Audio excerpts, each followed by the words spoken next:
챕터 16. 사라진 동료, 남겨진 철학. 에피소드 1. 잡업복을 벗지 못한 채. 박 노인은 늘 같은 복장을 하고 공장에 나타났다. 기름때가 배어 검게 변한 작업복, 무릎이 닳아 바느질로 덧댄 청바지, 그리고 철모 대신 쓰고 다니던 낡은 캡모자. 그 모습은 마치 공장의 일부처럼 매일 아침 기계가 돌아가기 시작할 때 함께 가동되는 풍경이었다. 대호는 박 노인의 존재를 오래전부터 당연하게 여겼다. 30년 전 처음 현장에서 만났을 때부터 그는 이미 고참으로 불렸다. 나이와 무관하게 현장에서 한 사람의 경험은 계급을 넘어선 권위를 만들어낸다. 기계 설비가 멈췄을 때, 아무도 이유를 찾지 못할 때 박 노인은 귤을 대고 손끝으로 만져보고 잠시 눈을 감더니 여기야 라고 말했다. 그리고 정말로 거기가 문제였다. 그의 말은 곧 정답이었고 현장은 다시 움직였다. 그러나 세월은 그조차도 피하지 못했다. 최근 들어 박 노인의 걸음은 느려졌고 허리를 자주 두드리며 숨을 고르곤 했다. 후배들은 이제 좀 쉬셔야 하는 거 아니니까? 라고 말했지만 그는 늘 같은 대답을 했다. 나는 기계를 떠나면 숨이 막혀. 내가 있어야 이 녀석들도 안심하지. 그 말 속에는 단순한 집착 이상의 무한가가 담겨 있었다. 마치 자기 존재가 이 공장과 불가분의 관계로 묶여 있다는 듯한 태도. 대호는 그 막이 어쩐지 불안하게 느껴졌다. 어느 날 오후 공장 내부의 열기가 유난히도 무겁게 내려앉았던 때였다. 대호는 사무실에서 도면을 검토하다가 갑자기 들려온 소리에 자리에서 벌떡 일어났다. 사람 쓰러졌다! 작업자들의 외침과 함께 사람들이 한쪽으로 몰려갔다. 대호의 발걸음도 본능적으로 그곳을 향했다. 기계음과 사람들의 동요 사이 땅바닥에 쓰러진 이는 다름 아닌 박 노인이었다. 여전히 작업복을 입은 채 한 손에는 드라이버가 쥐어져 있었고 다른 손은 아직도 기계의 볼트를 잡고 있었다. 얼굴은 창백했고 이마에는 땀이 흘러내려 시멘트 바닥에 얼룩을 만들고 있었다. 대호는 그 순간 머릿속이 텅 비어버린 것 같았다. 오랜 시간 함께하던 그림자가 눈앞에서 무너져 내린 듯했다. 누군가 급히 구급차를 불렀고 응급조치가 이어졌지만 노인의 눈은 끝내 다시 뜨이지 않았다. 장례식장은 소박했다. 박 노인의 가족은 많지 않았다. 아내는 이미 오래전에 세상을 떠났고 자녀들은 외국에 나가 있었다. 빈소에는 몇몇 친척들과 그리고 현장 동료들이 전부였다. 그러나 조문객의 수가 적다고 해서 그 빈소가 허전하진 않았다. 오히려 그곳은 무거운 침묵으로 가득 차 있었다. 모두가 알고 있었다. 이 한 사람의 죽음은 단순한 개인의 소멸이 아니라 한 시대의 단절이라는 것을. 대호는 영정사진 앞에서 한참 동안 움직이지 못했다. 사진 속의 박 노인은 특유의 미소를 짓고 있었다. 조금은 장난기 어리듯 그러나 한없이 따뜻한 눈빛. 마치 지금도 걱정 마라, 아직 기계는 괜찮아 라고 말하는 듯 했다. 그 미소를 보는 순간 대호의 가슴은 무겁게 내려앉았다. 그는 생각했다. 왜 그는 마지막까지 작업복을 벗지 못했을까? 왜 그토록 기계 옆에 서 있으려 했을까? 며칠 후 공장은 다시 정상적으로 돌아갔다. 그러나 대호의 눈에는 모든 것이 달라져 보였다. 가동 중인 기계들이 내는 리듬조차 박 노인의 호흡 같았다. 가끔은 뒤를 돌아보면 그가 여전히 거기 서 있는 것 같았다. 그날 저녁 대호는 혼자 사무실에 남아 불 꺼진 공장을 바라봤다. 그 어둠 속에 오래된 기계들이 고요히 서 있었다. 박 노인이 늘 얘들은 사람 손길을 기다린다고 했던 말이 떠올랐다. 기계는 단순히 작동하는 물건이 아니었다. 누군가의 손길, 귀 기울임, 땀방울이 있어야만 살아 숨쉬는 존재였다. 박 노인은 그것을 누구보다 잘 알았다. 그래서 그는 기계와 함께 늙어갔고 결국은 기계 곁에서 마지막을 맞았다. 그 순간 대호는 뼈아픈 깨달음을 얻었다. 기술은 발전해도 사람은 언제나 그 기술의 가장 중요한 축이라는 사실. 도면에는, 계약서에는, 데이터에는 기록되지 않는 인간의 손길과 철학이 있었음을.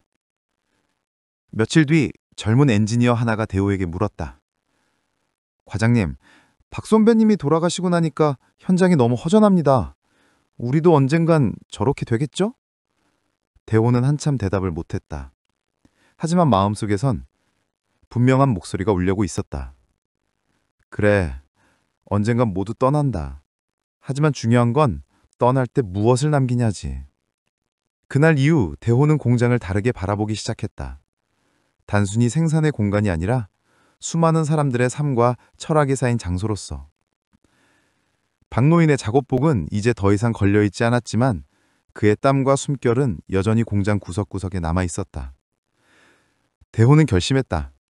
박노인이 남긴 것은 단순히 기술이 아니라 철학이었다.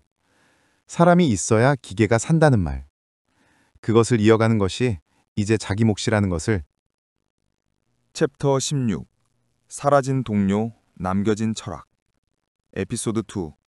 기술은 남고 사람은 사라진다. 박노인의 장례식이 끝난 뒤 공장 한편에 작은 사물함이 비어 있었다. 그 사물함 안에는 그의 작업복 몇 벌과 낡은 장갑, 그리고 손때 묻은 노트 한 권이 있었다. 아무도 주목하지 않은 그 노트는 대호의 눈길을 끌었다. 표지는 기름때와 먼지로 얼룩져 있었고 모서리는 닳아 있었다. 대호가 조심스럽게 첫 장을 펼쳤을 때 삐뚤빼뚤한 글씨가 눈에 들어왔다. 기계는 언제나 거짓말을 하지 않는다. 다만 사람만이 그것을 잘못 듣는다. 그 문장은 단순한 기술 메모를 넘어선 것이었다. 대호는 순간 박노인의 목소리를 다시 듣는 듯했다. 마치 오래된 기계음 사이에서 그가 속삭이는 듯한 착각. 노트는 단순한 수리 기록지가 아니었다. 매일의 관찰, 설비의 습관 같은 특징, 그리고 후배들에게 남기는 당부가 빼곡히 적혀 있었다. 예를 들어, 사모프레스는 오후가 되면 금속이 팽창하니 반드시 압력을 조정하라. 라든지, 새 부품은 규격보다 숫자 하나 차이로도 사고를 부른다. 같은 조언들. 그 속에서 대호는 기술적 사실보다 더 중요한 무언가를 보았다. 한 사람이 평생 동안 기계와 마주하며 쌓아온 경험, 그것을 남기고자 한 의지였다. 며칠 뒤, 대호는 사무실에서 후배들과 그 노트를 함께 읽어 내려갔다. 젊은 엔지니어들은 흥미롭게 눈을 반짝였다. 이런 건 교과서에는 절대 안 나오는 내용이네요. 마치 우리만 볼 수 있는 비밀 지침서 같아요. 대호는 미묘한 감정을 느꼈다. 맞다. 이건 단순한 기술서가 아니라 사람의 흔적이었다. 하지만 동시에 이 흔적은 언젠가 사라질 운명이기도 했다. 기록이 남아도 그 기록을 쓴 사람은 더 이상 존재하지 않는다. 그날 밤 대호는 공장을 걸었다. 불이 꺼진 기계들 사이를 지나며 그는 속으로 중얼거렸다. 기술은 남는다. 하지만 사람은 사라진다.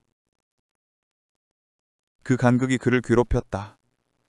기술은 수치로, 도면으로, 데이터로 남지만 사람의 숨결과 감각은 수치화되지 않는다.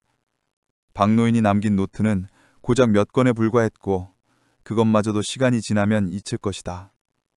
그렇다면 지금 이곳에 있는 젊은이들의 경험은 어쩌나 언젠가는 똑같이 사라져버리는 것 아닐까. 다음날 회의실에서 후배들은 최신 자동화 장비 도입에 대해 논의하고 있었다. 이제 AI 기반 패측 시스템을 적용하면 사람 손을 덜 타고도 효율을 높일 수 있습니다. 맞습니다. 사람이 일일이 확인하지 않아도 센서가 데이터를 보내고 분석해서 스스로 조정할 수 있어요. 대우는 그 말을 들으며 잠시 침묵했다. 효율, 자동화, 데이터. 모든 말이 옳았다. 그러나 머릿속에는 박노인의 주름진 손과 기계의 귀를 대는 모습이 떠올랐다. 그는 조용히 말을 떠냈다. 기계는 분명히 진실을 말한다. 하지만 그 진실을 이해하는 건 언제나 사람의 몫이야. 데이터만 믿고 가면 중요한 걸 놓칠 수도 있다. 젊은 엔지니어 중 한 명이 물었다. 그럼 과장님, 앞으로는 어떻게 해야 할까요? 기술은 계속 발전하는데? 대호는 답하지 못했다. 아니, 정확히는 답할 수 없었다. 기술과 사람 사이의 균형은 누구도 명확히 제시할 수 없는 문제였다. 며칠 후 대호는 우연히 공장 공구석의 오래된 기계 앞에 섰다. 지금은 거의 쓰이지 않는 설비였지만 한때는 팽산의 핵심이었다. 박노인이 늘 그 기계 곁에서 시간을 보냈던 이유를 떠올렸다. 기계를 바라보던 순간 대호는 깨달았다. 기술은 언제나 남는다. 하지만 그것은 껍데기일 뿐이다. 그 속을 움직이는 정신, 즉 사람의 철학이 함께하지 않으면 결국 쓸모없는 쇳덩이일 뿐이다. 박노인의 철학은 이제 남아있지 않았다. 아니, 남아있었다. 하지만 그것을 이어받을 사람이 없다면 곧 사라지고 말 것이다. 밤이 깊어지자 대호는 노트를 다시 펼쳤다. 마지막 장에는 짧은 문장이 적혀 있었다. 내가 사라져도 이 기계들은 남는다. 하지만 기계를 돌보는 마음까지 남을지는 다음 사람에게 달렸다. 그 문장을 읽는 순간 대호는 심장이 쿵 내려앉는 듯한 충격을 받았다. 박노인은 이미 알고 있었단 것이다. 자신이 사라진 뒤에도 기계는 돌아가겠지만 마음은 그렇지 않다는 것을. 대호는 노트를 덮고 한동안 두 손으로 감싸준 채 눈을 감았다. 그리고 다짐했다. 그래, 기술은 남고 사람은 사라진다. 하지만 내가 할 수 있는 일은 기술과 함께 사람의 마음을 남기는 것이다. 그 다짐은 단순한 결심이 아니라 한 동료의 죽음이 남긴 철학이자 앞으로의 길을 안내하는 이정표였다. 챕터 16. 사라진 동료, 남겨진 철학. 에피소드 3. 남겨진 철학, 살아있는 책임. 장례식이 끝난 지 며칠이 흘렀다. 오 대호는 여전히 마음이 무거웠다. 고령의 엔지니어 박노인의 빈자리가 회사 안팎에서 크게 느껴졌다. 단순히 한 명의 숙련자가 사라진 것이 아니라 한 세대가 축적해온 철학과 태도가 통째로 빠져나간 듯한 공허감이었다. 사무실에서 창밖을 내다보던 대호는 지난주에 주고받은 박노인의 마지막 말을 떠올렸다. 기술은 그저 손끝에서 태어나지만 사람의 철학이 담기지 않으면 결국 흙으로 돌아간다네. 대호씨, 우리가 하는 일은 기계를 돌리는 게 아니라 사람을 살리는 거야. 그 말은 단순한 격언이 아니었다. 수십 년간 위험한 설비와 마주하고 후배들을 가르치며 때로는 경영진과 싸우면서도 지켜낸 신념이었다. 며칠 후 회사 회의실에서는 임원회의가 열렸다. 주제는 명확했다. 박노인의 빈자리를 어떻게 메울 것인가. 인사팀은 외부에서 경력직을 채용하자는 안을 내놨다. 반면 생산팀은 내부 승진을 통해 인력을 키우자고 주장했다. 대호는 잠시 의견 충돌을 지켜보다가 입을 열었다. 여러분, 지금 우리가 논의하는 건 단순히 한 명의 사람을 대체하는 문제가 아닙니다. 그는 우리 회사의 뿌리이자 철학을 지켜온 분이었습니다. 우리는 그가 남긴 가치를 어떻게 계승할 것인지부터 고민해야 합니다. 순간 회의실이 조용해졌다. 경영진 중 몇 명은 시선을 피했다. 성과와 숫자에 익숙한 그들에게 철학이라는 단어는 다소 낯설고 부담스러웠다. 그러나 대호는 물러서지 않았다. 우리는 생산성을 올리기 위해 신입을 뽑고 기술을 표준화합니다. 하지만 그 과정에서 놓치고 있는 게 있습니다. 안전, 인간 존중, 사회적 책임 같은 것들입니다. 박 선배가 몸소 보여준 건 바로 그런 원칙이었습니다. 만약 우리가 단순히 자리를 메꾸는 방식으로만 대응한다면 결국 같은 문제를 반복하게 될 겁니다.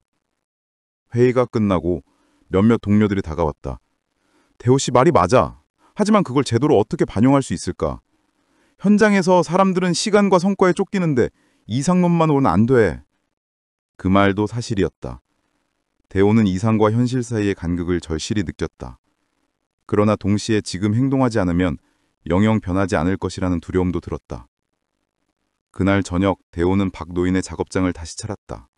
먼지가 쌓인 작업복과 낡은 공구들이 아직 그대로 남아있었다.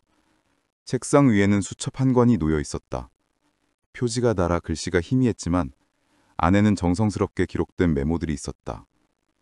사람이 다치지 않는 공정이 가장 완벽한 기술이다. 후배에게 지식을 나누는 건 의무다.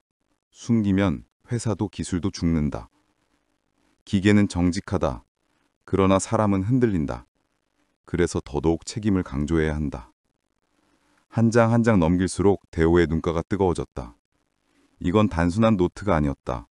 박 노인이 살아온 삶의 궤적이자 회사가 앞으로 가져야 할 좌표였다. 며칠 뒤 대호는 박 선배 철학 공유회를 제안했다.